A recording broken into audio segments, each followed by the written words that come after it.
بسم اللہ الرحمن الرحیم وبہ نستعین وہو خیر المعین صلی اللہ علی سیدنا محمد وآلہ الطاہرین اللہم صلی علی محمد وآل محمد۔ ہماری گفتگو چل رہی تھی وہم کے موضوع کے اوپر، اور آپ کی خدمت میں مطالب پیش کیے جا رہے تھے کہ جو قوت وہم سے تعلق رکھتے ہیں۔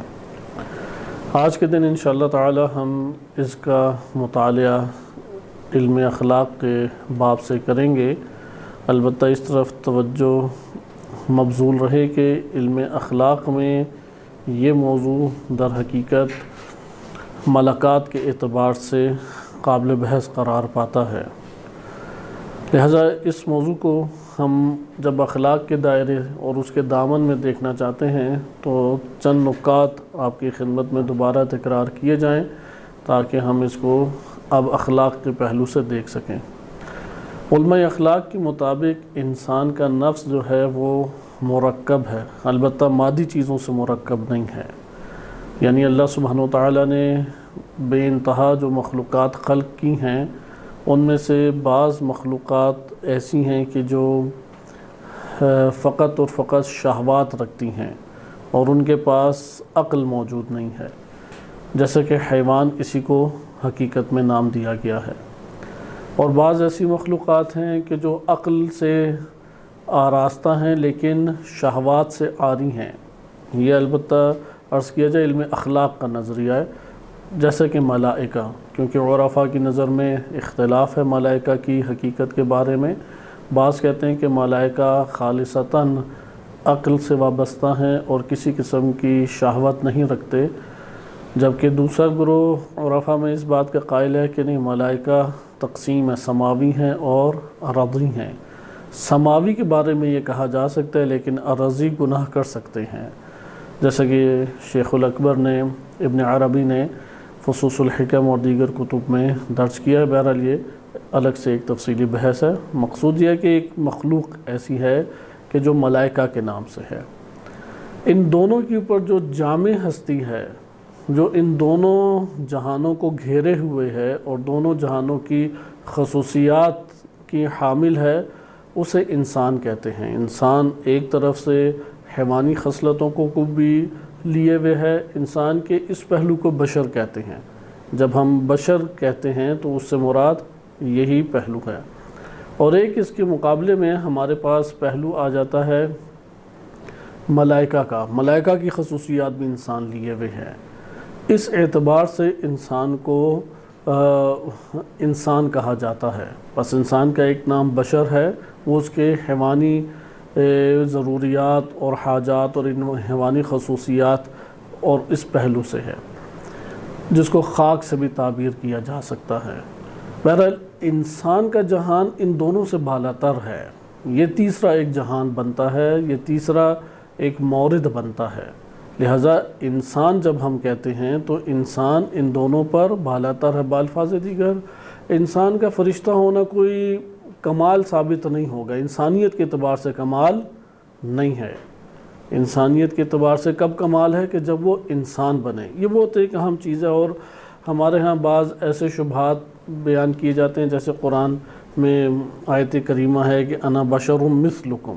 اب ادھر جب بشر کہا تو بعض بشر ہونے کا انکار کر کے سمجھتے ہیں کہ شاید اس میں کمال ہے۔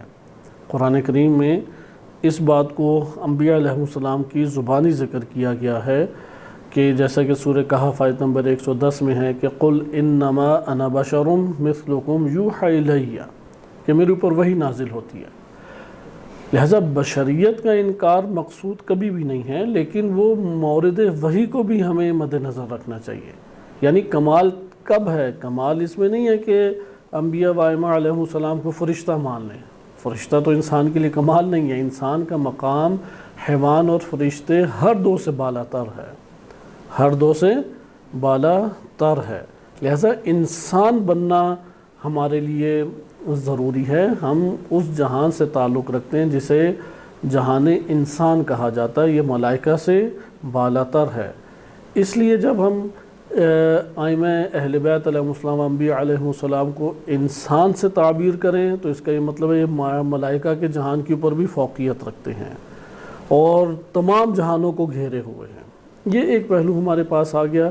یہ اس لیے بیان کرنا مقصود تھا کہ اب ہم جہان انسان کے بارے میں گفتگو کریں کہ یہ کیسا ایک مقام ہے، یہ کیسا ایک جہان ہے۔ لہٰذا ملائکہ میں بھی اس طرف توجہ رکھیں کہ تمام انسان ملائکہ سے اوپر نہیں ہیں، کیونکہ انسان اب مقام انسان کو ہم ابھی مطالعہ کرتے تو اور واضح ہو جائے گا، لیکن دوبارہ اس بات کو تکرار کیا جائے کہ یہ پہلو ہم ذہن نشین رکھ لیں کہ انسان حیوانات کے اوپر بھی فوقیت رکھتا ہے اور فرشتگان کے اوپر بھی فوقیت رکھتا ہے۔ ہاں اگر حیوانی پہلو سے دیکھیں تو بشر ہے، حیوانی پہلو سب میں برابر ہے۔ حیوانی پہلو سے کیا مراد ہے؟ انسان کا خاکی جنبہ، خاک یعنی مٹی، یا انسان کا سب سے نچلا مرتبہ۔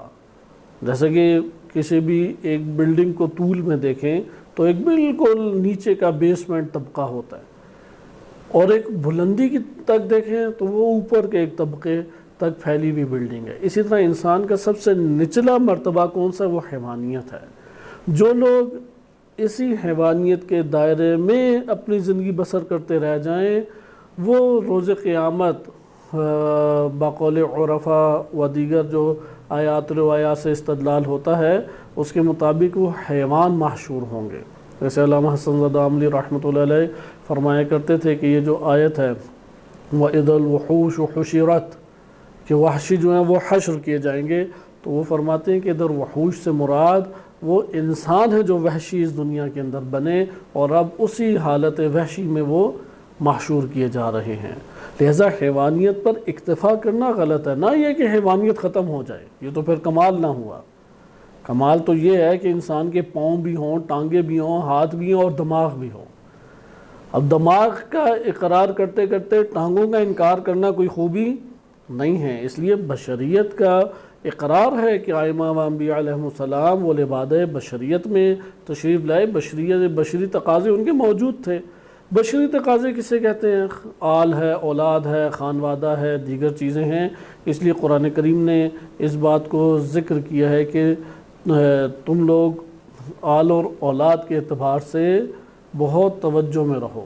سورہ منافقون میں ارشاد باری تعالیٰ ہوتا ہے یا ایھا الذین آمنوا لا تلہکم اموالکم ولا اولادکم عن ذکر اللہ، تمہارے اموال اور تمہاری اولاد اللہ کے ذکر سے غافل نہ کر دیں۔ الہا کہتے ہیں غفلت میں ڈال دینا۔ یہ آیت بہت ہماری زندگی میں اہمیت کی حامل آیت ہے، کیونکہ انسان حقیقی معنی میں جو راہ الہی سے ہٹ جاتا ہے اور صرف زبان سے الفاظ ادا کر رہا ہوتا ہے، دل خالی ہے اندر سے، اس کی اہم ترین وجہ یہی آل اور اولاد اور مال بنتا ہے۔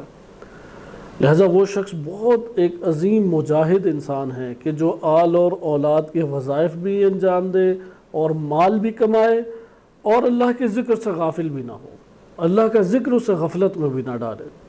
قرآن نے جن لوگوں کو مرد کہا ہے، نر اور مرد میں آپ کو معلوم ہے کہ فرق ہے، کہ نر اسے کہتے ہیں کہ جو اولاد کا سبب بنے، صحیح ہے، مادہ کے مقابلے میں نر ہے، وہ مرد نہیں ہوتا، یعنی مرد وہ نہیں ہے کہ جو مذکر ہوں، مذکر کو کہتے ہیں نر۔ نر جو ہے وہ کھاتا ہے اور اولاد پیدا کرتا ہے۔ مرد وہ ہوتا ہے کہ جو مردانہ خصلتوں سے آراستہ ہوتا ہے۔ اگر مردانہ خصلتیں کسی میں ہیں اس کا مقام ہے، اگر مردانہ خصلتیں نہیں ہیں تو اس کا مقام بھی نہیں ہے۔ مثلا شجاعت مردانہ خصلتوں میں سے ہے، عہد اور میثاق کو نبھانا، جیسے کہ قرآن نے کہا من المؤمنین رجال عاہد اللہ علیہ، کہ مومنین میں بعض کیا ہیں؟ مرد ہیں۔ سارے مومنین مرد نہیں ہو سکتے، مومنین میں بعض مرد ہیں جنہوں نے عہد و پیمان کو نبھایا، یعنی جو منہ سے ادا کرتے ہیں اسے انجام دیتے، بہت بڑی خوبی ہے۔ اس کے مقابلے میں دنیا کے وہ زیرک لوگ ہیں کہ جو اپنی باتوں سے چکمے دیتے ہیں، سامنے کچھ اعتراف کرتے ہیں اور پھر عمل کچھ انجام دیتے ہیں۔ بہرحال انہی میں سے ایک یہ ہمارے پاس مورد آتا ہے۔ ادھر آپ نے ملاحظہ کیا کہ حیوانی مرحلہ اموال اور اولاد ہی ہے، جن کے اوقات زیادہ تر اموال اور اولاد کے ہمراہ گزر جائیں اور اس وقت میں حائل اور رکاوٹ بن جائیں اموال اور اولاد اللہ کے ذکر سے، تو یہ حیوانیت ہے۔ لہذا قرآن کریم کی روشنی میں آپ نے حیوانیت کے مورد کو ملاحظہ کیا، کیونکہ اگر ہم حیوان کو صحیح نہیں سمجھیں گے انسان کو بھی نہیں صحیح سمجھ پائیں گے۔ اصل جو مسئلہ ہے جہاں پہ دشواری پیش آتی ہے وہ یہی مورد ہے کہ انسان ظاہری شباہت کو، دو ٹانگیں، دو ہاتھ، دو کان، دو آنکھیں، ان کے مجموعے کو انسان سمجھنے لگ جاتا ہے، جبکہ یہ اس کا بشری خاکہ ہے، یہ اس کا بشری سٹرکچر ہے، بشری اس کا ایک تشکل ہے، اس کے علاوہ وہ کچھ بھی نہیں ہے۔ یہ جو بشری سانچے میں ڈھلا ہوا انسان ہے اس میں تو دوسروں کی مثل ہے، اس جیسی فوٹو کاپیاں بہت ساری ہیں، کیونکہ یہی سارے تقاضے سب کے ہی ہیں۔ بالفاظ دیگر اس طور پہ اگر آپ انبیاء و ائمہ علیہم السلام کے ساتھ زندگی بسر کریں، ان بشری تقاضوں کے پہلو پہ اگر نگاہ کریں تو کوئی فرق آپ کو نظر نہیں آئے گا۔ یعنی جب پیاس لگتی ہے پانی نہ ہونے کی صورت میں، وہ تمام انبیاء و ائمہ علیہم السلام کو بھی پیاس محسوس ہوگی۔ اگر بھوک کا احساس کھانا نہ کھانے کی صورت میں ہوتا ہے، یہ احساس انبیاء و ائمہ علیہم السلام کو بھی ہوگا۔ اپنے آل اولاد کی ضروریات پورے کرنے کے لیے کسب و کار کرنا، معاش کا اہتمام کرنا، بھاگ دوڑ کرنا، نان نفقے کا اہتمام کرنا، یہ ان کے لیے بھی ضروری ہے۔ اس لیے تمام انبیاء و ائمہ علیہم السلام کسی نہ کسی پیشے سے منسلک رہے ہیں۔ روایات میں واضح آیا ہے کہ دو پیشے تقریباً تمام انبیاء علیہم السلام کے تھے، ایک کھیتی باڑی ہے اور دوسرا بکریوں کو چرانا ہے، چوپانی جسے فارسی میں کہتے ہیں، کہ یہ بڑے عظیم اور معنوی اثرات رکھنے والے دو پیشے ہیں۔ اس کے معنوی اثرات انسان کی زندگی پہ بہت گہرے ہیں، ایک کھیتی باڑی اور ایک مویشیوں کو چرانا۔ اسی لیے علماء عالم آج بھی جو بزرگ ہمارے علماء ہیں وہ اپنے علاقوں میں ان دو میں سے ایک سے کسی نہ کسی حد تک وابستہ رہتے ہیں۔ مثلا گھر میں کوئی چھوٹا سا باغیچہ بنایا، اس میں مصروف رہے، یا اسی طرح سے کچھ جانور بکریاں وغیرہ کسی جگہ رکھے اور ان کی نگہداری کی۔ تو خلاصہ کلام انبیاء و ائمہ علیہم السلام کو بھی اس کی ضرورت ہے۔ اسی طرح سے نسب اور قبائل اور خاندان کی تشکیل اور ان کے لیے گھرانے کا اہتمام اور پھر مختلف مراسم جو معاشرے کے اندر ہوتے ہیں ان کا اہتمام یہ انبیاء و ائمہ علیہم السلام کی زندگیوں میں بھی شامل تھا۔ لہذا انا بشر مثلکم، اگر تم نے میرے پہلو بشر کو دیکھنا ہے تو پھر تو تمہیں مثل نظر آئے گا۔ ہاں اس میں بھی بعض تفاوت اور فرق موجود ہے کہ یہ اعلیٰ ترین نسب سے تعلق رکھنے والی قوی ترین جسمانی خصوصیات کی مالک ہستیاں ہیں کہ جس میں کوئی نقص نہیں ہوتا، لیکن تقاضے وہی ہیں۔ تقاضا یہی ہے کہ چھری اگر لگے گی درد ہوگا، زخم بنے گا۔ اسی طریقے سے آل اولاد جب اس دنیا سے رخصت ہوگی تو غم پہنچے گا، یا یہ خود دنیا سے رخصت ہو رہے ہیں تو اس بشری تقاضے کی وجہ سے ایک غم احبا سے جو جدائی ہوتی ہے اس کا غم انسان کو پہنچتا ہے، جیسا کہ روایات میں اس حوالے سے معتبر روایات میں آیا ہے کہ امام باقر علیہ السلام کا جب وقت شہادت تھا تو گریہ کرتے انہیں دیکھا تو انہوں نے عرض کی اس میں سے، اور ایک سبب اس میں بنایا فقد الاحبہ، کہ ان سے ایک چھٹکارا، یعنی یہ رحم دلی اور محبت کے اوپر اشارہ ہے اور ایک کمال کی طرف اشارہ ہے۔ ایک دفعہ حائل ہے آخرت کی راہ میں، ایک دفعہ حائل یہ تعلقات اور وابستگیاں حائل نہیں ہیں۔ لہذا انسان ان دونوں جہانوں سے تعلق رکھے گا، جہان حیوانی سے بھی اور جہان ملائکہ سے بھی، اور ان دو کے ذریعے سے انسانیت کے جہان کے مراحل طے کرے گا۔ انسانیت کے جہان کے مراحل طے کرنا کیا ہے؟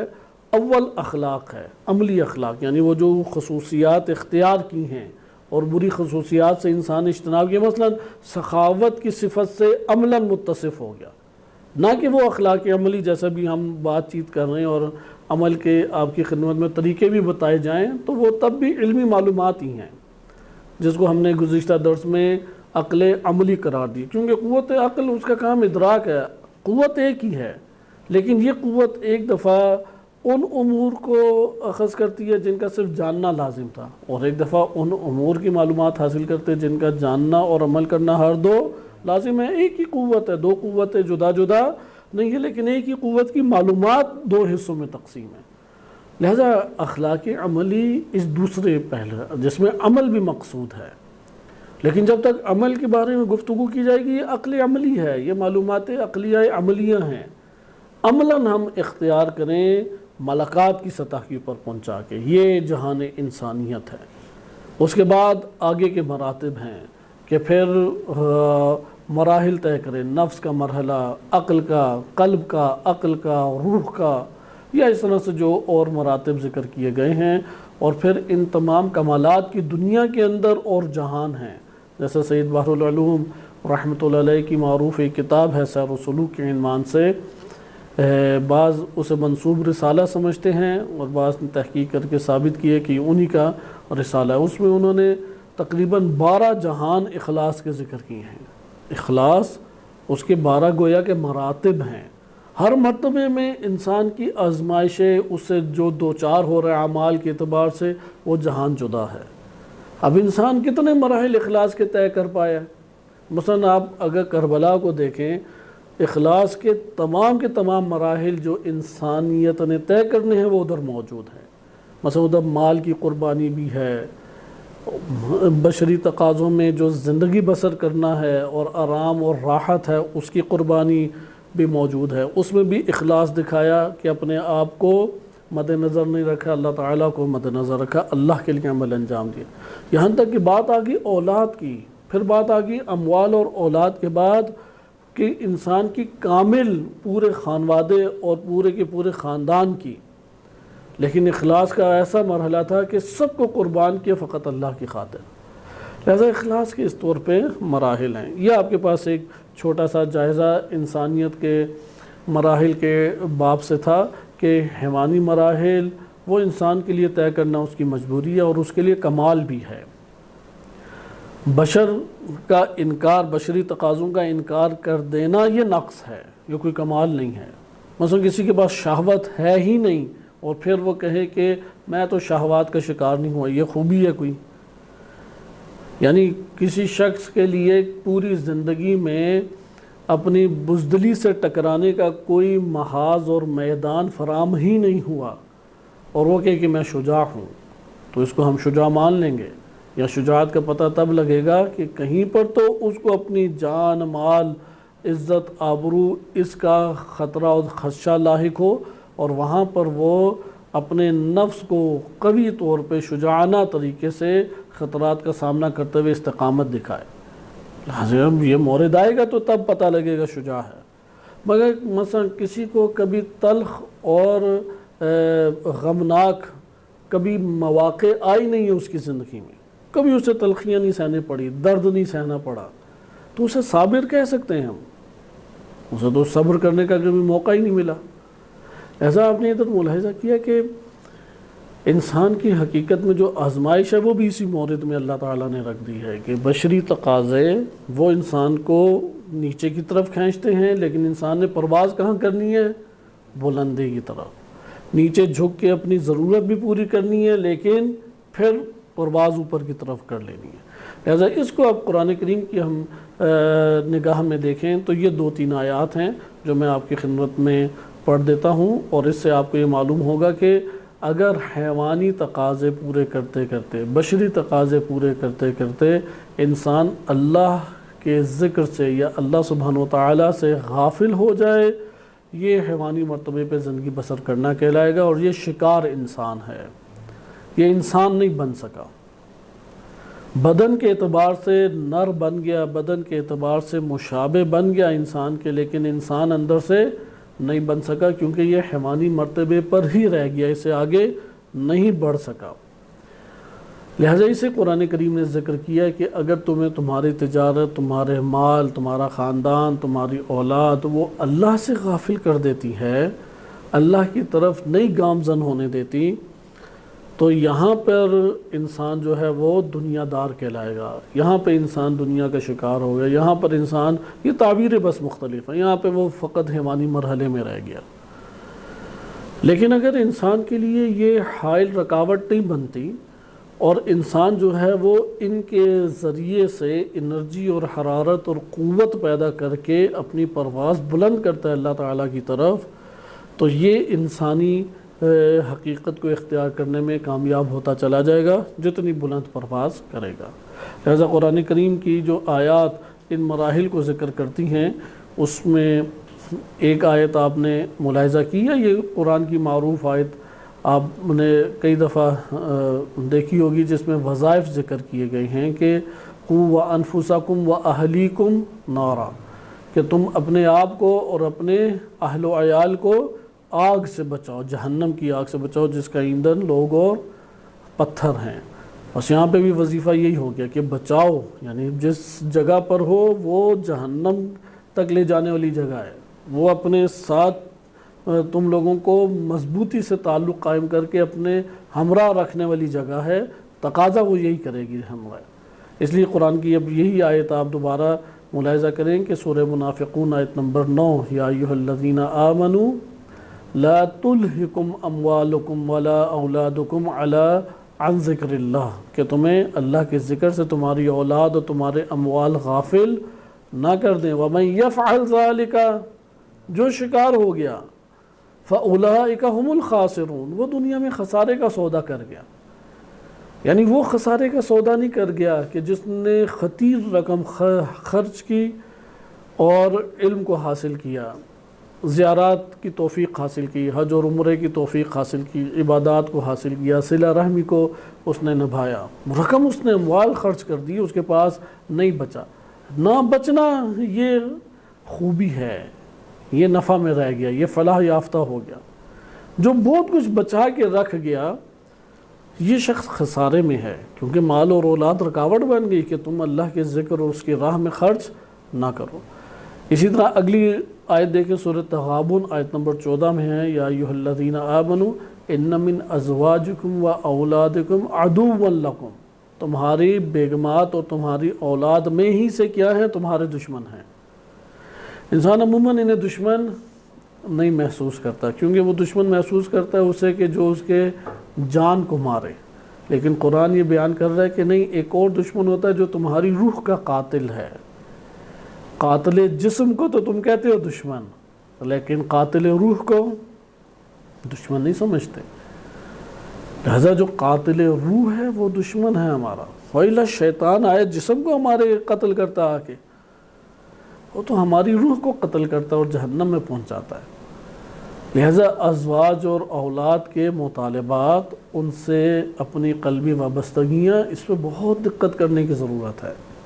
جو ہمارا ٹاپک وہم ہے وہ بھی ادھر سے ہی ہے، کیونکہ جب خیالوں کے اندر آل اور اولاد بسی ہو اور ہمیشہ اسی کے جانے کا دھڑکا لگا ہو، اسی کے ضرر کا دھڑکا لگا ہو، تو کیسے عقل فعال اور عقل کام کرے گی؟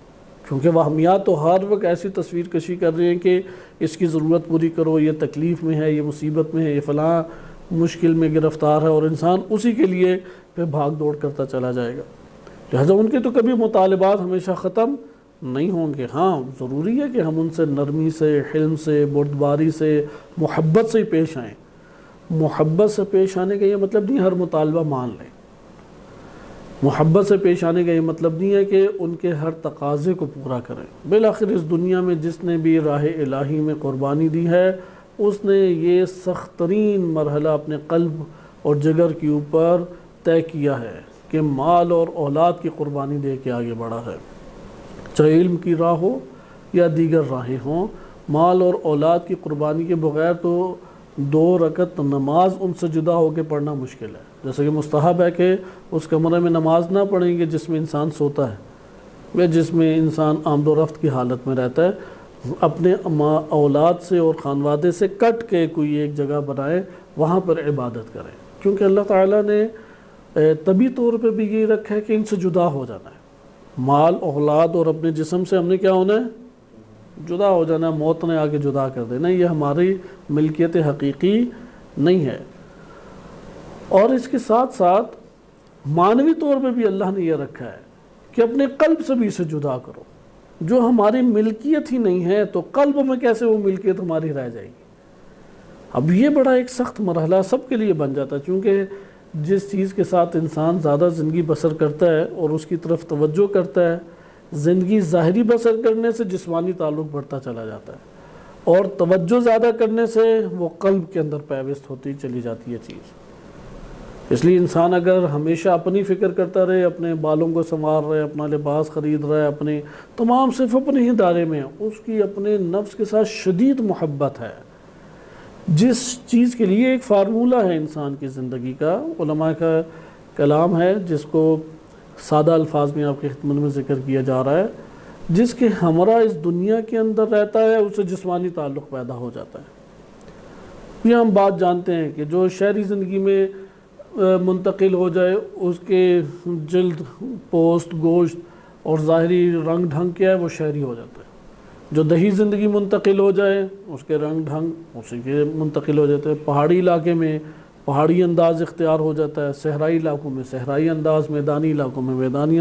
ظاہر اثر کرتا ہے انسانی جسم پر، لہذا جسم کے اوپر بھی اثرات ہیں۔ نمبر 2، جس کی طرف توجہ کرتا ہے وہ قلب کے اندر پیوست ہوتا چلا جاتا ہے، پھر اس سے چھٹکارا مشکل ہے۔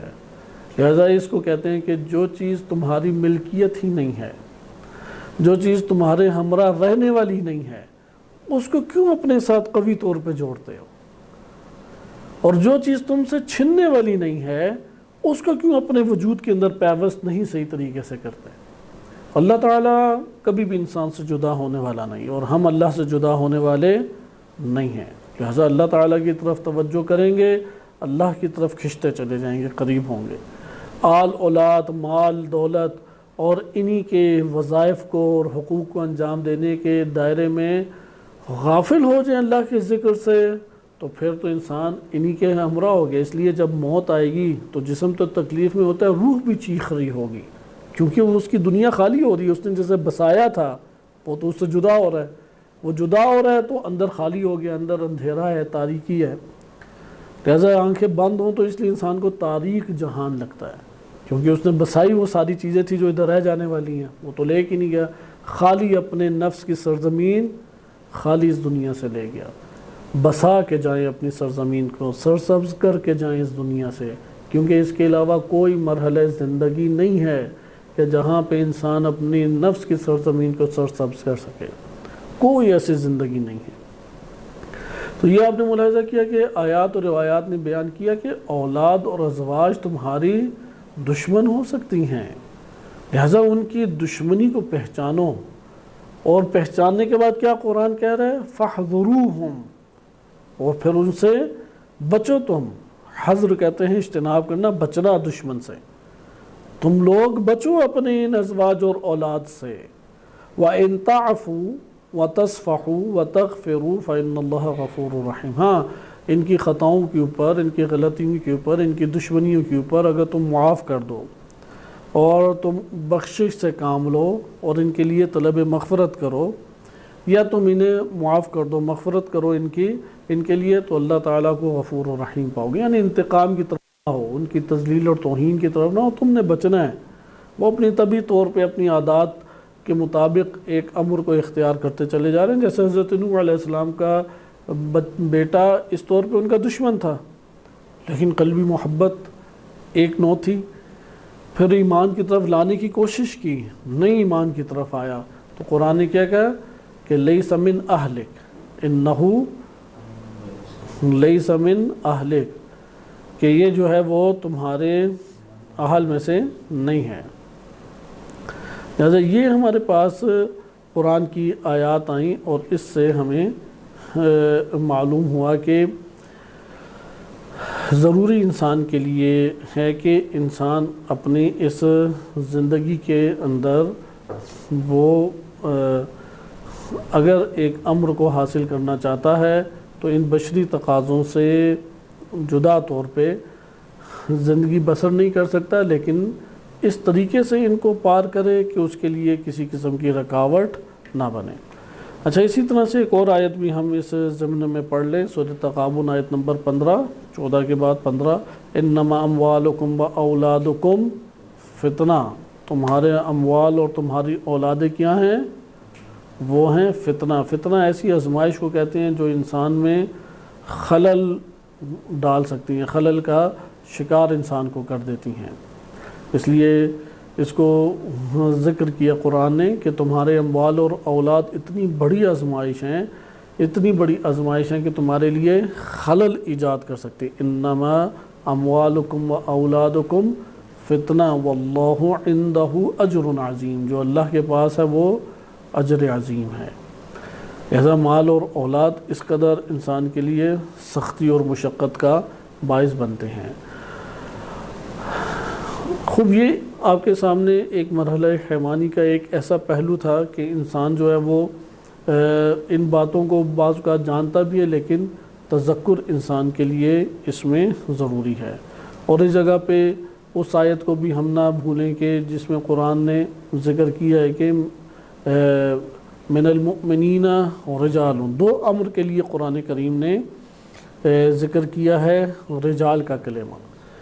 ایک یہی آیت ہے جس میں عہد کی، یعنی جو زبان سے اس نے بولا ہے اس کی اس نے رعایت کی ہے، اور دوسرا وہ مورد ہے سورہ نور آیت نمبر 37 میں کہ رجال لا تلہیہم تجارت ولا بیع عن ذکر اللہ واقام الصلاۃ وایتاء الزکاۃ، کہ مرد وہ ہوتے ہیں کہ جنہیں تجارت اور خرید و فروخت اللہ کے ذکر سے، نماز کے قائم کرنے سے اور زکوٰۃ کے دینے سے نہیں حائل رکاوٹ بنتی، غافل نہیں کرتی۔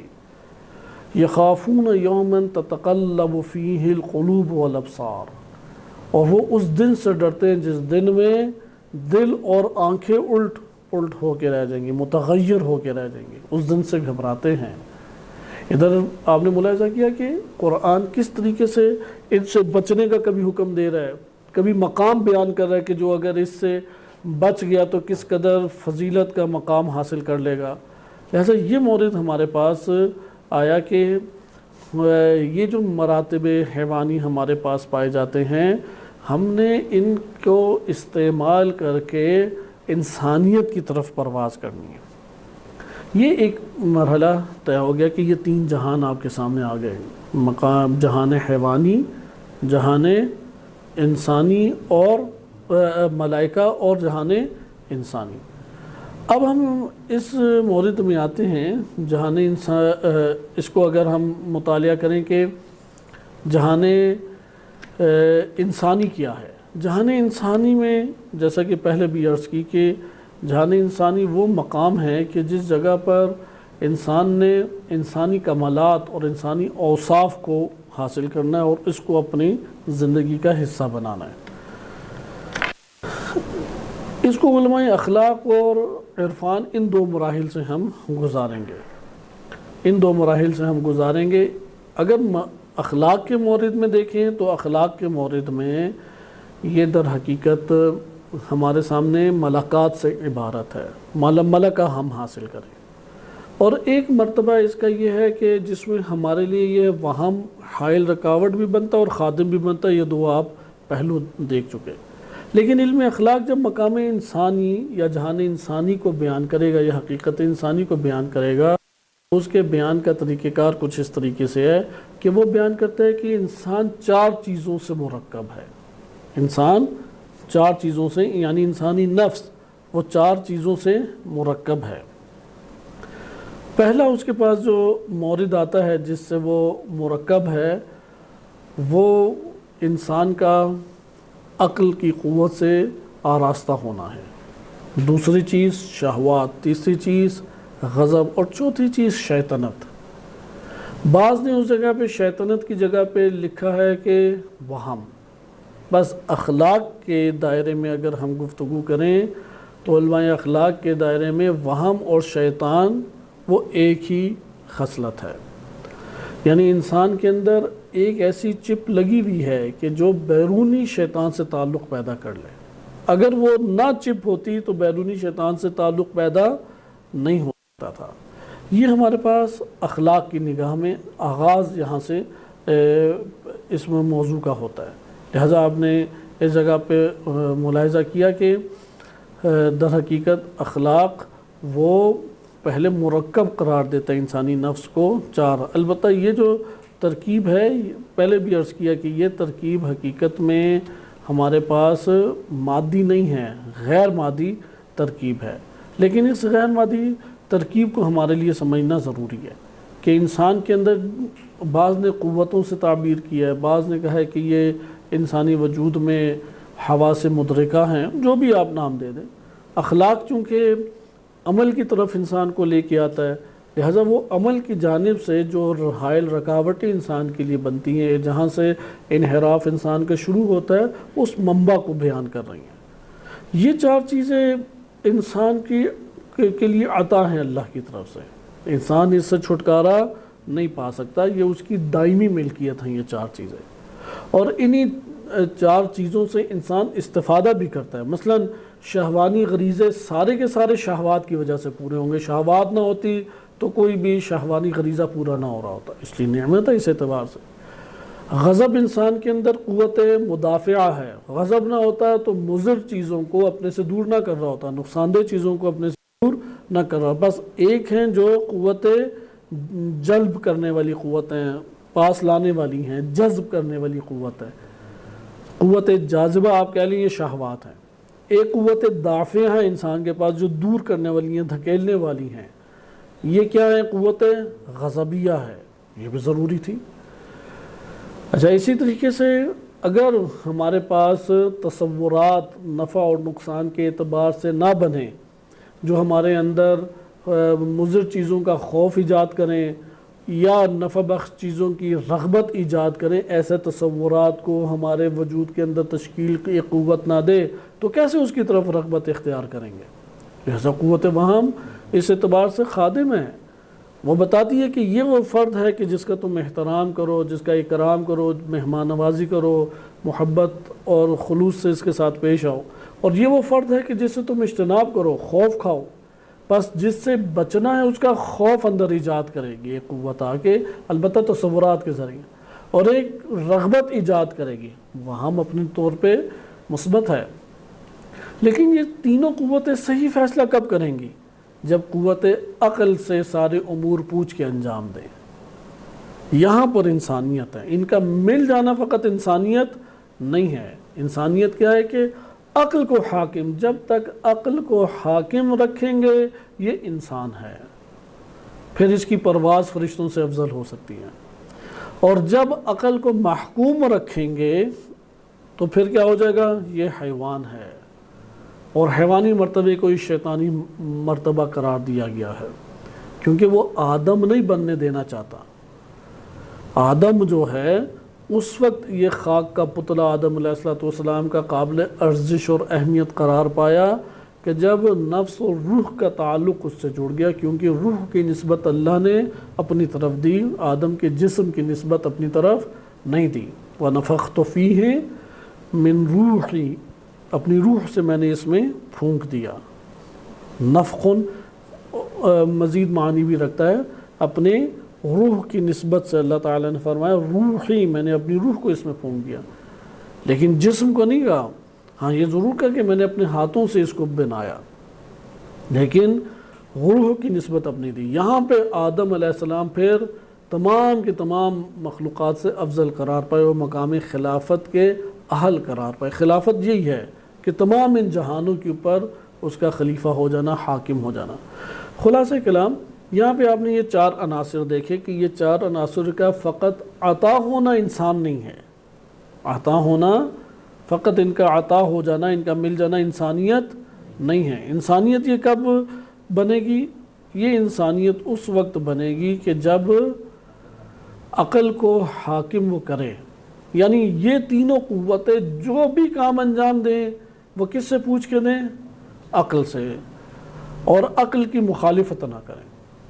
لیکن اگر عقل نہیں یہ حیثیت حاصل کر پاتی، جیسے گھروں میں بعض اوقات مرد نہیں بن پاتا، چلتی خاتون کی ہے، بالآخر کیا کرے وہ، یا بچوں کی چلتی ہے، وہ بیچارہ ہی ہے وہاں پہ. عقل جو ہے وہ عقل نہیں قرار پاتی اور وہ اپنی حیثیت کھو دیتی ہے وہاں پر. تو اس جگہ پہ چار ناچار ان تینوں قوتوں کے اوپر قوت وہم حاکم بن جاتی ہے، نہ قوت شہوت، نہ قوت غضب، بلکہ قوت وہم۔ قوت وہم ہر ایک سے پھر اپنے مطلب کا کام کراتی ہے، اور یہاں پہ پھر ایک وقت آتا ہے کہ یہ اولیاء شیطان میں سے ہونے لگ جاتا ہے، یا ائمہ شیاطین میں سے ہونے لگ جاتا ہے، عام شیطان بن جاتا ہے، ولی پرست، دوست، محب، صاحب سے افراد میں اس کا شمار ہونے لگ جاتا ہے۔ یہ باطن کی داستان ہے، یہ ظاہری جسم کی داستان نہیں ہے۔ آداب کا تعلق انسان کے ظاہری جسم سے، اور اخلاق کا تعلق انسان کی روح سے ہے، لہذا یہ باطن کی داستان ہے۔ عرفان اور اخلاق ہر دو عملی مطلوب ہیں، صرف اس کی معلومات کے ڈھیر لگانے کا کوئی نتیجہ نہیں ہے۔ بار بار علماء بھی اس بات کو بیان کرتے ہیں، اور ہم اس کا خود احساس بھی رکھتے ہیں، مزید معلومات آ جائیں پھر کیا ہوگا۔ حتیٰ کہ بعض روایات اس طور پہ ہیں امام سجاد علیہ السلام سے اور بعض دیگر ائمہ سے بھی ہیں کہ ایک شخص آیا، اس نے امام علیہ السلام سے سوال کیا، امام نے جواب دیا، اس نے مزید کا مطالبہ کیا، امام نے پھر ایک اور پہلو اس کا بیان کر دیا، پھر مزید کا مطالبہ کیا، تو امام نے فرمایا کہ کیوں اپنے آپ کی روح کو سنگین اور بھاری کرتے ہو، کیا عمل انجام دے لو گے اس معلومات کے مطابق؟ اس نے کہا نہیں پتہ اس کا۔ کہا کہ اگر عمل نہیں انجام دے سکتے تو اتنی معلومات حاصل کرو جس کے اوپر تم عمل انجام دے سکتے ہو، کیونکہ انسان کی تکلیف اور حساب کتاب کس کے مطابق ہے؟ انسان کے علم کے مطابق ہے، اس لیے ہر انسان کا حساب کتاب برابر نہیں ہے۔ علماء کا حساب کتاب بھی سخت ہے، کیونکہ ہر انسان سے جو مطالبہ ہے وہ اس کے علم اور معرفت کی مقدار تک ہے۔ ہاں یہ ضرور ہے کہ جس نے مال زیادہ کمایا تو مال خرچ کر کے اپنی سلطنت بھی زیادہ بڑھا سکتا ہے، اور علم سے بڑھ کر کوئی قیمتی مال نہیں ہے، اس لیے وہ خرچ کر کے وہ اپنی سلطنت بھی بہت زیادہ بڑی کر سکتا ہے۔ جس کے پاس مال ہی کم ہے اس کی سلطنت بھی کم، لیکن وہاں پہ خسارے میں آ جاتا ہے یہ شخص کہ مال تو بڑا کمایا لیکن خرچ نہیں کر رہا، یعنی علم تو بہت حاصل کر لیا، معلومات تو بڑی سمیٹ لی، دقیق چیزیں بھی پتہ لگ گئیں کہ کیا کیا ہو رہا ہے، یعنی انسانی جسم کی رگوں کا بھی پتہ لگ گیا کہ ادھر اتنی رگیں ہیں، ان رگوں میں اس طرح خون دوڑتا ہے، اور اس ٹائم پہ یہ ہوتا ہے، فلاں ہوتا ہے، اور اس کے اوپر یہ چیزیں اثر انداز ہوتی ہیں۔ عمل کی دنیا میں صفر ہے، عمل انجام نہیں پاتا۔ عمل وہی ہے جو معاشرے میں ہو رہا ہے۔ اپنی زندگیوں پہ ہم بہت غور کریں، مثلا چند مثالیں میں آپ کی خدمت میں دیتا ہوں کہ جس سے آپ کے اس طرف توجہ جائے گی کہ علم کے مطابق عمل کی حساسیت پیدا کرنا اور علم کو خالی معلومات کا ایک ڈھیر بنا لینا لیکن عمل معاشرے کے مطابق انجام دینا، ان دو کے حوالے سے ہمیں اپنی زندگیوں میں کتنے ایسے میدان ہیں جہاں محاسبے کی ضرورت ہے۔ یعنی انسان یہ سمجھ رہا ہوتا ہے کہ میں اپنے علم کے مطابق عمل انجام دے رہا ہوں، جبکہ برعکس ہوتا ہے اگر محاسبہ کرے۔ اب جب محاسبہ کرے گا ٹھیک ہے، وہاں پہ تو جو گناہوں کے موارد ہیں ان کو تو ترک کر دیں، کیونکہ بعض کا شہوت غالب آ جاتی ہے، انسان وہاں پہ ہتھیار پھینک دیتا ہے اور سر تسلیم خم ہو جاتا ہے اور کہتا ہے ٹھیک ہے چند منٹوں کے لیے حیوان بن جاتا ہوں، پھر توبہ کر کے انسان بننے کی کوشش کروں گا۔ تو خدا کو بھی محبت ہے ایسے گناہ گاروں سے جو لوٹ آئیں، اس لیے حدیث قدسی بڑی خوبصورت حدیث قدسی ہے جس میں امام علیہ السلام نے اسی مطلب کو بیان کیا ہے اور بڑا حوصلہ افزا ہے۔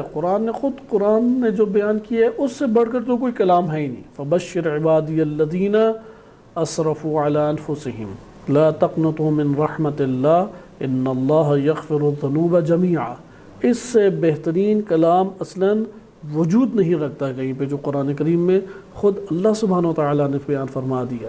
گناہ گاروں کو اپنی طرف نسبت، گناہ گاروں کو اپنی طرف اللہ سبحانہ و تعالیٰ نے نسبت دی ہے۔ لہذا یہاں پہ محاسبے کے ہم مورد میں ہیں، کیونکہ اخلاق جب آتا ہے تو اخلاق میں یہ تذکر کے لیے نصیحتیں دوبارہ کرنے پڑتی ہیں۔ ایسے نفوس ہمارے نہیں ہیں بدون تذکر راغب ہو سکے عمل کی طرف، کہ کہیں ایسا نہ ہو کہ ہم ڈھیر اکٹھے کرتے رہیں معلومات کی اور عمل کی دنیا میں آئیں تو بہت پیچھے ہم رہ جائیں۔ لہذا قرآن کریم نے بعض اوقات ایسا ہوتا ہے ہم اس مورد کو نہیں لیتے، بیان کر دیتے ہیں وہ مورد، لیکن اس مورد کو نہیں لیتے کہ جس میں انسان جو ہے وہ مانتا ہے، اقرار کرتا ہے کہ میں شہوت کا شکار ہو گیا، ہم وہ مورد لیتے ہیں کہ جہاں پہ وہ مطمئن ہے کہ میں دین کے مطابق عمل کر رہا ہوں، کیونکہ شہوات کے شکار ہونے میں خداوند متعال نے ذکر کیا کہ اگر یہ لوگ توبہ کر لیں تو میں ان کا حبیب ہو جاتا ہوں، میں ان کی توبہ قبول کرتا ہوں اور ان سے محبت کرتا ہوں۔ تو حدیث قدسی بہرحال بعد میں انشاءاللہ ملاحظہ کرتے ہیں، اس مورد میں محاسبہ نہیں کرتے۔ ادھر انسان کے لیے حساب کتاب اپنا آسان ہے، وہ توبہ کرے گا، استغفار کرے گا اور پھر اللہ سبحانہ وتعالیٰ کی طرف راغب ہو جائے گا۔ ہم وہ مورد لیتے ہیں کہ جہاں پہ مطمئن ہے لیکن حقیقت میں کیا ہے؟ خسارے میں ہے۔ مثلاً مراسم عذابی آ رہے ہیں، ایام محرم ہیں، ہم ایام محرم کو کیسے منعقد کرتے ہیں؟ علم کے مطابق یا معاشرے کے مطابق؟ کس میں سکون اور کس میں معنویت کا زیادہ احساس پاتے ہیں؟ وہ عمل جو علم کے مطابق انجام دیا تھا یا وہ عمل جو معاشرے کی اساس کے پر ہم نے انجام دیا تھا؟ حالانکہ یہ نہیں کہا جا رہا کہ معاشرے کی اساس پہ جو آپ عمل انجام دے رہے ہیں وہ غلط ہے، وہ بھی ٹھیک ہے، وہ بھی شریعت کے عین مطابق ہے، لیکن ہمارے اندر اس عمل کو انجام دینے کا سبب کون بنا، معاشرہ یا علم؟ مثلاً ممکن ہے کہ ہمارے پاس علمی طور پہ یہ بات آئے کہ انسان محرم کے ان ایام میں بالفرض وہ روزہ رکھے، غم کو طاری کرے اپنے اوپر، صرف اظہار غم نہیں، روح کے اوپر اس کا ایک احساس بھی کرے، سنگینی کا ان ایام کے احساس کرے، اور پھر جیسے جیسے عاشورہ کے دن قریب آئیں اس کی روح کا احساس اندر ہو کہ یہ سنگین ہو چکے ہیں، غم کی کیفیت، دباؤ کی کیفیت اس کے اوپر زیادہ ہے۔ لیکن ایک دفعہ ہم دیکھتے ہیں کہ نہیں، ہاں اب یہاں پہ ماتمداری میں حصہ لے لیں گے، اور جب ماتم کرتے ہیں تو چلو سکون پہنچتا ہے، کچھ تو کیا، یا رو لیں گے، دیر تک روتے رہے ہیں تو دل بھی ہلکا ہو گیا اور اس طرح احساس ہوتا ہے کہ چلو ہم نے کوئی نہ کوئی حد تک انجام دے لیا، اپنا وظیفہ انجام دے لیا۔ اب اس میں سے ہم عموماً کون سی کیفیت سے دوچار ہوتے ہیں؟ اگر ہم علم کے مطابق اعمال انجام دیں اس کی تاثیر الگ ہے، معاشرے کے مطابق انجام دیں وہ محدود وقت ہے کہ جو ہم نے مصائب اور ایک حزن کا احساس کرتے ہوئے انجام دیا، اس کے بعد بہترین خوراک کی لذتیں بھی ہم محسوس کریں گے، اچھا گپ شپ بھی خوب لگائیں گے، ہنسی مذاق بھی خوب کر رہے ہوں گے، جبکہ جو سنجیدگی پائی جاتی ہے غم کے ایام میں، اور جو غم طاری ہو انسان کے اوپر کیفیت پائی جاتی ہے، اس کے تقاضوں میں سے خوراک کا، اچھی غذا کھا بھی رہا ہو تو لذت کا احساس نہیں ہوتا، کیونکہ حزن ہے، حزین ہے انسان۔ تو یہ آپ نے اسی طرح آپ آ جائیں زیارات کی طرف۔ اب زیارات میں عموماً اس طرف توجہ ہوتی ہے، یا خانہ کعبہ میں حجر اسود کی مثال لے لیں، دو فضائل بہت زیادہ ہیں اس کے، تو زیارات میں یہ وہ مثلا رکھ لیتا ہے اپنے لیے معیار کہ میں نے زری کو ہاتھ لگا لیا اور زری سے دیر تک میں اگر چمٹا رہا تو یہ میری زیارت اب ہوگی، وہلا زیارت ہی نہیں ہوئی، جبکہ زیارت کا یہ معیار ایک معاشرتی معیار ہے۔ اس لیے وہ جو معاشرتی اس معیار کو مانتا ہے، قبول کرتا ہے، وہ لوگوں کو دھکے دے گا، تکلیف پہنچائے گا، زبردستی پہنچائے گا، اور دیر تک اپنے آپ کو زری کے ساتھ مس کر کے رکھے گا اور یہ محسوس کرے گا کہ اسی میں معنویت زیادہ ہے۔ جبکہ اگر علم کی طرف آئیں تو زیارت ہے کہ انسان کا قبر مبارک کو دیکھنا، یا اس غرض سے اس امام علیہ السلام کی زیارت کی غرض سے اپنے گھر سے نکلنا۔ زیارت اصل میں کہتے ہیں قصد کرنا ایک چیز کی طرف، تو وہاں پہ وہ مومنین کے حقوق کا خیال رکھتا ہے، انہیں دھکے نہیں دیتا، حتیٰ کہ فتاویٰ میں ہے کہ حجر اسود کو بوسہ دینے کے لیے اگر دوسروں کو اذیت دینا پڑے تو حرام ہے کہ آپ بوسہ دیں۔ کیوں؟ کیونکہ وہ صحیح ہے کہ وہ عمل مستحب ہے، لیکن مستحب عمل کو آپ انجام دینے کے لیے حرام ایک عمل کو انجام دے رہے ہیں، اور وہ لوگوں کو اذیت دینا ہے اور ان کو یا ان کے تکلیف کا باعث بننا ہے، ان کے دکھ اور درد اور حزن کا باعث بننا ہے، لہذا ایسی صورت میں آپ کے لیے اس مستحب کو ترک کریں گے آپ۔ اسی طرح زری کو یا مس کرنا، پہلے تو زری نہیں ہوتی تھی، قبر کو مس کرنا ہے، وہ مستحب ہے، لیکن مومن کی عزت اور اس کے حقوق کی رعایت وہ واجب ہے۔ اسی طرح وہاں پہ امام علیہ السلام کے محضر میں عبادات انسان انجام دے، مثلا زیارت پڑھنا سب سے زیادہ اہمیت رکھتا ہے، گفتگو میں محو امام علیہ السلام سے توسل، ان سب کے لیے قریب ہونا قبر سے ضروری نہیں ہے۔ اطراف قبر میں اگر انسان ایسی جگہ بیٹھتا ہے جہاں ذری کا مشاہدہ کر سکے، اس جگہ کے قریب حاضر ہو کے کفایت کرتا ہے انسان کے لیے۔ لیکن ٹھنڈک کب ہمیں پڑے گی؟ جب ذری کو جا کے ہم مس کریں، کیونکہ معیار یہ بنائیں۔ اس طریقے سے انسان حج اور عمرہ کرتا ہے، علم کے لیے آتا ہے، تلاش کرے گا کہ کون سا ایسا غیر معمولی، مثلا آیت اللہ بہجت ہیں، اس نے کون سی غیر معمولی ایسی چیز محسوس کی۔ اب وہ دیکھتا ہے کہتے ہیں تھک جاتے ہیں تو چلے جاتے ہیں، بھوک لگتی ہے تو کھانا کھاتے ہیں، بڑھاپے کی وجہ سے طولانی نمازیں نہیں پڑھی جاتی، بڑے آرام سے چل رہے ہیں بڑھاپے کی وجہ سے، تو پھر وہ سوچتے ہیں ان میں اور مجھ میں فرق ہی کیا ہے؟ تو کوئی فرق نہیں ہے، ادھر سے اس کا متاثر ہونا بھی ختم ہو جاتا، کیونکہ وہ تو کوئی کرامت دیکھنا چاہتا تھا، معجزہ دیکھنا چاہتا تھا، کوئی ایسی چیز ان میں تلاش کرنا چاہتا تھا کہ جو عملی طور پہ عام انسانوں میں نہیں دکھائی دیتی، جبکہ وہ معنویت کی دنیا سے خود عاری ہونے کی وجہ سے ان کی معنویت کی دنیا کو سمجھتا ہی نہیں ہے۔ اب اس نے اپنے میں یہ مشرکین کا بھی ایک مسئلہ تھا کہ انبیاء علیہ السلام کی جب تعلیمات تھیں تو ان تعلیمات میں وہ ہر روز تو معجزہ نہیں دکھا سکتے تھے، دکھا سکتے سے مراد ہے دکھاتے نہیں تھے، قوت اللہ نے دی ہوئی تھی، لیکن معجزاتی طور پہ تو دین نہیں پھیلایا جاتا، تبلیغ سے، دعوت سے، ارادے اور اختیار کے ساتھ دین قبول کرایا جاتا ہے۔ تو وہ دیکھتے تھے کہ یہ ہماری طرح ہی اپنے خانوادے میں رہتے ہیں، کھاتے پیتے ہیں، دیگر امور انجام دیتے ہیں، تو کیا فرق ہے ان میں اور ہم میں؟ یعنی ابھی یہ ہمارے ہاں ایک بعض اوقات ایسا دکھائی دیتا ہے، بعض لوگوں کے ذہنوں میں ذہنیت بن گئی ہے کہ چہرے سے نور بس نکل رہا ہو۔ اب وہ دیکھتا ہے پسینے میں تو چہرہ اس کا تھوڑا عجیب سا ہو چکا ہے، اور جب نیند شدید آئی ہوئی ہے تو جلد بھی کچھ سمٹ چکی ہے، اور گرمی سے اگر آیا ہے تو پسینے سے بو بھی اس کے آ رہی ہے، پھر کہتا ہے نہیں یار یہ عارف باللہ ہے ہی نہیں، یہ تو نبی یا امام ہی نہیں ہے۔ چیزیں در حقیقت نہیں ہے انسان کے لیے معیار۔ اس لیے آپ نے ملاحظہ کیا کہ یہ تذکر ہمارے لیے اہمیت کا حامل ہے کہ انسان وہ ان ظواہر کے اوپر نگاہ نہ رکھے، اس کے لیے اسے زندگی کا ایک طولانی سفر چاہیے۔ کسی کو اگر کسی کی معنویت کو اس نے درک کرنا ہے، وہ دنیا میں انبیاء و ائمہ علیہ السلام کے ساتھ بھی اگر آ کے بیٹھ جائے، یا وہ عبادت کر رہے ہوں گے ائمہ و انبیاء علیہ السلام، وہ ان کی اللہ اور عبد کے درمیان کی گفتگو اور کیفیت کو یہ سمجھ ہی نہیں سکتا، یا وہ اپنے حقوق الناس ادا کر رہے ہوں گے، وہ واجب اسے سمجھتے ہیں، یا اپنے علم اور معرفت کے امور میں مشغول ہوں گے، اس میں بھی وہ ان کی کیفیت کو نہیں سمجھتا۔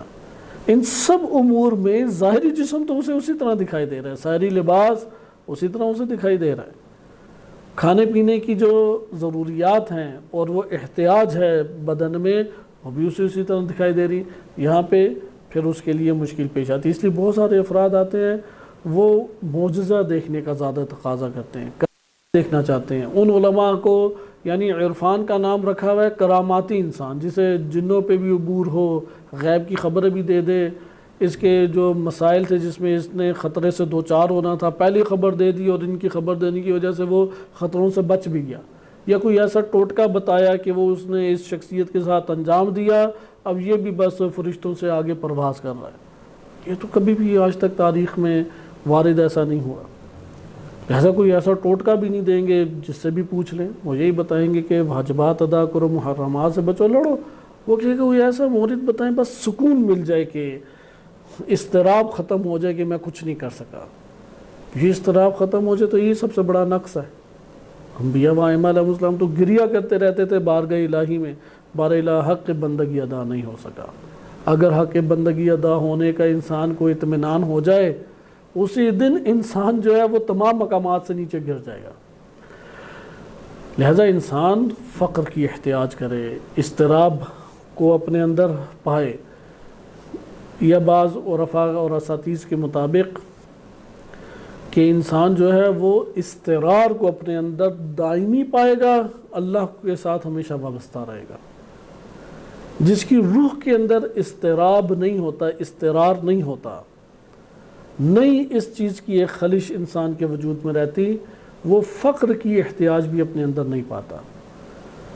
لہٰذا اس کی یہ خود اللہ تعالیٰ کی طرف سے ایک رحمت اور نعمت ہے کہ شرح اسماء حسنہ کے دروس میں ذکر کرتے ہیں آیت اللہ ہادی عباسی خراسانی حافظہ اللہ تعالیٰ کہ انہوں نے ان کے درس اسی موضوع کے اوپر تھا. بہرحال ابھی وہ اور مزید اس کی شرح کی طرف جائیں گے کہ یا دلیل المتحیرین، اگر تحیر سے ہمیشہ ہی نکل گیا پھر وہ رہنمائی کا تقاضا کرے گا؟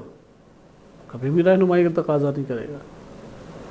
یا قرآن کی جو آیت ہے کہ جو مستر انسان کے لیے مصیبتوں کو ہٹانے کا باعث بنتا ہے وہ کون ہے؟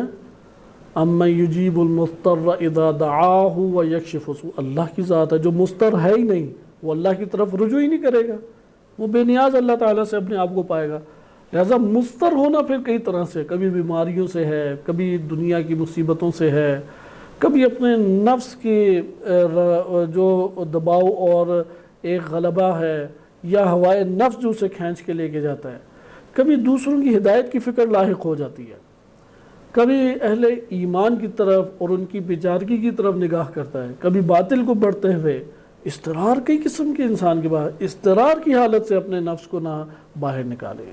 یعنی ان کا جو کلام ہے وہ اس کی طرف ابھارتا ہے استرار کی حالت سے نہ اپنے آپ کو باہر نکلنے دے، توجہ رکھے استرار کی کیفیت کو پانے پہ اللہ کا شکر ادا کرے، کیونکہ وہ اللہ کے سامنے ہمیشہ اپنے آپ کو محتاج اور فقیر قرار دیتا رہے گا. یہ ہمارے پاس چند مطالب تھے کہ جس میں آپ نے ملاحظہ کیا کہ اخلاق کی دنیا میں عمل کی جانب ہم رکھیں، کیونکہ یہ جو موضوع آپ کی خدمت میں بیان کیا انشاءاللہ اب اگلے درس میں ملاحظہ کریں گے. ایسی معلومات ہیں کہ معلومات کا دائرہ اس میں زیادہ ہے، عمل کی دنیا میں ہم سب بھی اس میں شکست کھا جاتے ہیں. اس لیے اللہ تعالیٰ سے دعا کرنی چاہیے کہ اس مرحلے میں ہمیں خداوند متعال وہ عمل کی توفیق دے اور عمل کی طرف نگاہ زیادہ رکھے قبل اس کے کہ ہم اس کو اختیار کرنے کی طرف جائیں. لہٰذا یہاں پہ آپ کی خدمت میں اختتام کے اوپر ایک حدیث قدسی کو بیان کرنے کی کوشش کرتے ہیں کہ جس میں اللہ سبحانہ و تعالیٰ نے انہی مرتبوں کو اور انہی مراحل کو ذکر کیا ہے کہ انسان جو ہے وہ اگر اس کو مد نظر رکھے کہ اس کے کیا وظائف بندگی بنتے ہیں اور اپنے آپ کو خدا کی بارگاہ میں ہر وقت اور ہمیشگی کے ساتھ فقیر رکھے، کسی کمال کو کا دعویٰ اپنے وجود کے اندر نہ کرے، تو یہ انسان کے لیے سب سے بہترین صورت بنتی ہے کہ جس میں وہ خداوند متعال کا قرب حاصل کر سکتا ہے. خداوند متعال نے اپنا کلام جو اتارا ہے، ایک وہ قرآن کریم کے عنوان سے ہمارے پاس موجود ہے اور ایک عنوان اس کا احادیث کے عنوان سے ہمارے پاس موجود ہے. احادیث میں اسے حدیث قدسی کہتے ہیں کہ جو اللہ سبحانہ و تعالیٰ تک پہنچتی ہے، لیکن حقیقت میں وہ نبی صلی اللہ علیہ وسلم یا نبی خدا کی زبان سے جاری ہوئی ہوتی ہے. انہی حدیث قدسی میں، کیونکہ حدیث قدسی کے اوپر ایک بہترین کتاب ہے کہ جو شیخ الرعاملی رحمۃ اللہ علیہ نے لکھی، کہ اس کو انشاءاللہ کبھی خدا نے توفیق دی کو اس کا کچھ حصہ ذکر کیا جائے گا، اور تمام احکام کی حدیث قدسی میں مطالب کی طرف ہمیں نگاہ رکھنی چاہیے. انہی حدیث قدسی میں ایک ہمارے پاس حدیث قدسی ہے کہ اگرچہ اس کی سند نہیں ہے لیکن اس کا اپنا مطلب قرآنی آیات سے ثابت ہو جاتا ہے، جس میں خداوند متعال بیان فرماتا ہے کہ عبد کی خلقت کے بارے میں بیان فرماتا ہے کہ اللہ نے اس کو کیا کیا چیزوں سے نوازا ہے اور کس طریقے سے اکرام اللہ سبحانہ تعالیٰ نے اس کا کیا ہے. ان میں سے ایک یہ ہے کہ اس کا ایک حصہ جو ہے جو علماء ذکر کرتے ہیں کہ اول انسان جو ہے وہ گناہوں سے اجتناب کرے، گناہوں سے کیا کرے؟ توبہ کرے، یعنی اجتناب کرے، نہ انجام دے. لیکن اگر وہ انجام دیتا ہے تو اللہ اس کی مغفرت بھی فرماتا ہے اور اس سے اس کا حبیب بھی بن جاتا ہے. اور جب اللہ تعالیٰ حبیب بن جائے تو پھر کیا صورت اختیار ہوتی ہے؟ وہ اللہ سبحانہ وتعالیٰ کو جب پکارے گا تو اللہ تعالیٰ جواب دے گا، کیونکہ خدا قرآن کریم میں خود فرماتا ہے کہ جب بندہ مجھے پکارتا ہے تو میں اس کی سنتا ہوں۔ یہ جو قرآن کی آیت ہے اس کو ائمہ علیہ السلام کی روایات میں بہت زیادہ اہمیت کے ساتھ بیان کیا گیا ہے کہ اس میں اللہ سبحانہ وتعالیٰ نے دیکھیں کہ گناہ گاروں کو اپنی طرف نسبت دی اور اپنے قرب کو ان کے سامنے آشکار کیا تاکہ اس کے اوپر مایوس نہ ہو۔ لہذا مایوسی خداوند متعال کس سے مایوس انسان کو کرتا ہے؟ خداوند متعال اللہ سبحانہ وتعالیٰ سے دور ہونے سے مایوس کرتا ہے اور رحمت سے مانوس کرتا ہے۔ شیطان اس کے برعکس کرتا ہے۔ توجہ کریں، حدیث قدسی کے بھی الفاظ آپ کی خدمت میں صرف معنی کے اعتبار سے میں عرض کر رہا ہوں کہ خداوند متعال کس طرح سے مایوس اللہ تعالیٰ بھی کرتا ہے اور مانوس بھی کرتا ہے۔ شیطان بھی یہی کام کرتا ہے، مایوس بھی کرتا ہے اور مانوس بھی کرتا ہے۔ خداوند متعال جس سے مایوس کرتا ہے وہ کیا ہے؟ وہ اللہ تعالیٰ کی نا امیدی ہے، خدا کی طرف نہ بڑھنا ہے۔ صحیح ہے؟ خدا کی طرف نہ بڑھنے سے یعنی بڑھو، مایوس سے کیا مراد؟ جب انسان جب ایک چیز سے مایوس ہو جائے اسے بس نہ بڑھنے سے کیا ہے؟ مایوس کر دیتا ہے۔ نہ بڑھنے کا پھر متضاد کیا ہوگا؟ اللہ کی طرف آنا، اس کے قریب ہونا، یعنی خداوند متعال اس سے مانوس کر دیتا ہے۔ شیطان کیا کرتا ہے؟ وہ اللہ کے قریب جانے سے مایوس کرتا ہے، اور کس سے مانوس کر دیتا ہے؟ اللہ تعالیٰ سے دور رہے۔ اور انسان بعض اوقات سمجھتا ہے شاید یہ میری بڑی معرفت ہے کہ میں اپنے اس گناہ کا احساس کر رہا ہوں کہ یہ گناہ جو مجھ سے انجام پا گیا، اس گناہ کی وجہ سے میں نے چونکہ بہت سنگین گناہ ہے اور اللہ تعالیٰ نہیں معاف فرمائے گا، اور جب اللہ معاف نہیں فرمائے گا تو میں اس کے مثلاً قریب بھی نہیں جاتا۔ کا سمجھتا ہے کہ شاید یہ دین مجھے کہہ رہا ہے، نہیں، یہ شیطانی وسوسہ ہے۔ کوئی ایسا گناہ نہیں ہے کہ جسے اللہ تعالیٰ معاف نہ کر دے۔ لہذا یہ کلمات وارد ہوئے ہیں آیات میں بھی اور روایات میں بھی۔ شرک کے بعد سب سے بڑا گناہ کیا ہے؟ وہ سبحانہ و تعالیٰ سے مایوسی ہے۔ اور خداوند متعال جس کو دور کرنا چاہتا ہے اپنے سے، جس کو دور اللہ تعالیٰ غضبناک ہوتا ہے، جسے دور کرتا ہے، اس کو جہنم مایوسی کا مزہ چکھا دیتا ہے، پھر وہ اللہ کے قریب نہیں آ پاتا۔ انشاءاللہ اس حدیث قدسی کو اپنے کلمات کے ساتھ اگلے درس میں مطالعہ کریں گے، اس توجہ کے ساتھ کہ یہ ہمارے خود اس قوت وہم سے گہرے طور پہ حدیث کا ٹکڑا یا اس کو جو بالمعنی ذکر کیا گیا تعلق رکھتا ہے کہ مایوسی اور مانوسیت، یہ دونوں کی دونوں چیزیں ایک دفعہ وہم کی اساس پر ہیں اور ایک دفعہ حقیقت کی اساس پر ہیں۔ جب وہم کی اساس پر ہوں تو شیطنت ہیں، جب وجود اور حقیقت کی اساس کے اوپر ہو تو یہ در حقیقت انسان کا مرتبہ انسانی پر فائز ہونا ہے۔ صلی اللہ علیہ سیدنا محمد و آلہ الطاہرین۔